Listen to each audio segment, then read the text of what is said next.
This is Crystal Racing with a review of the 2023 Singapore Grand Prix. And yes, Max Verstappen's win streak of 10 consecutive wins has finally come to an end. Congratulations, Carlos Sainz. And that is a W for the first time in over a year for Scuderia Ferrari. Absolutely, it just feels like we have been sent to a parallel universe where Ferrari are a decent team. Of course, it's an A star for Carlos Sainz, it's an A star for Lando Norris for finishing second, and it's also an A star for Liam Lawson for finishing ninth and scoring 2 points, and 40% of AlphaTauri's points total of five, who of course are still in last place, albeit now on 5 points, in ninth place. An unbelievable effort. Of course, Liam Lawson might not return for Japan. Because of course when Ricardo recovers, Ricardo will take his seat back. But I will say though, and I think this is what I really want to say, and I know some people think I'm barking mad and I'm a Kimi fanboy for saying this, but Lance Stroll and Logan Sargeant absolutely need to go, and Kimi Raikkonen, despite of course approaching the age of 44, would absolutely do a better job than them. There is no doubt in my mind Kimi Raikkonen would actually score more points than Lance Stroll, and in Logan Sargeant's place he would have probably scored like 5 or 6 points. I'm not saying that he would be amazingly fast. I wouldn't say, of course, in terms of his qualifying, I still think he'd be terrible because, of course, when he left F1, my goodness me, his qualifying performances were absolutely awful by that point. But come race day, he would make his way up the order and take advantage of cars running into trouble like we saw in Singapore and score a couple of points. I'm not saying he would be driving the wheels off the Aston Martin or the Williams, but with drivers like Perez taking out Tsunoda early on, and then of course colliding with Albon and ruining Albon's race. I think you get what I mean. And then of course Alonso picking up damage early on in the race, and then of course picking up a penalty for driving over the pit lane lines. Ocon breaking down was in a strong position. I think I'll give Ocon a B grade, but of course, Gasly, I'll give him a B grade because, of course, he finished 6th, just ahead of Piastri, who finished 7th. Although, of course, I'm going to actually give Piastri a C because, to be honest, his qualifying totally ruined a chance of a better points finish because, let's be honest, in the hands of Norris, I think Piastri should have done better. As for Max Verstappen, I'll just give him a C grade because, well, the Red Bull wasn't very quick, and it has to be said, whilst his qualifying was poor, he did what he could in finishing in 5th place. Leclerc, I'm going to give him a C. Hamilton, I'll give him a B because he finished 3rd. Russell, oh, God, what should I give him?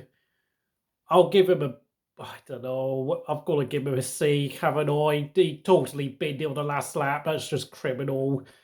10th place, Kevin Magnussen, I'll give him a B grade for finally putting a good performance, and just right after getting a new contract, so congratulations to him.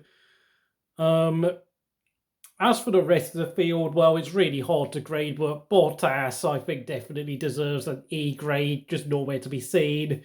Joe, I'll give him a D grade, nowhere to be seen. Hulkenberg, I'll give him a C because he did well in qualifying, but of course he couldn't keep it up in a race due to the amount of carnage that went on.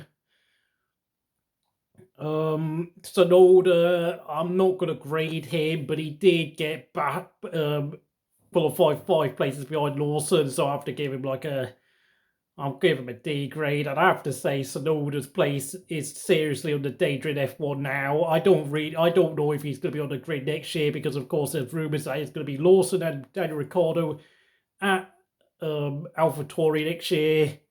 Sargeant, I've disqualified him. I don't know when I disqualified him at Italy, but he's definitely disqualified now. No impact whatsoever.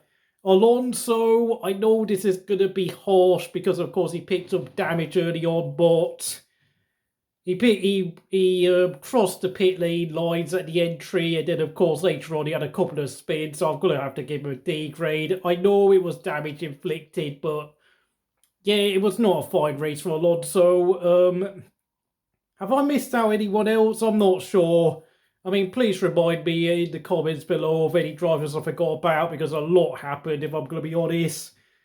And of course, Lance Stroll, as we all know, he's been disqualified, and of course, he crashed out in qualifying, so I can't even talk about it because, of course, his car was so severely damaged he couldn't start the race, and frankly, he has got to go now. He has got to leave the sport. He is way past his best now. He is just taking the absolute biscuit. Like, honest to God, you could yank Sebastian Vettel out of retirement, and I can guarantee you he would do a lot more with a unfit neck, unfit body, and he would score some points in Japan. I can guarantee you that. Even with jet lag, Sebastian Vettel would be more likely to get a result in Suzuka than Lance Stroll ever could be.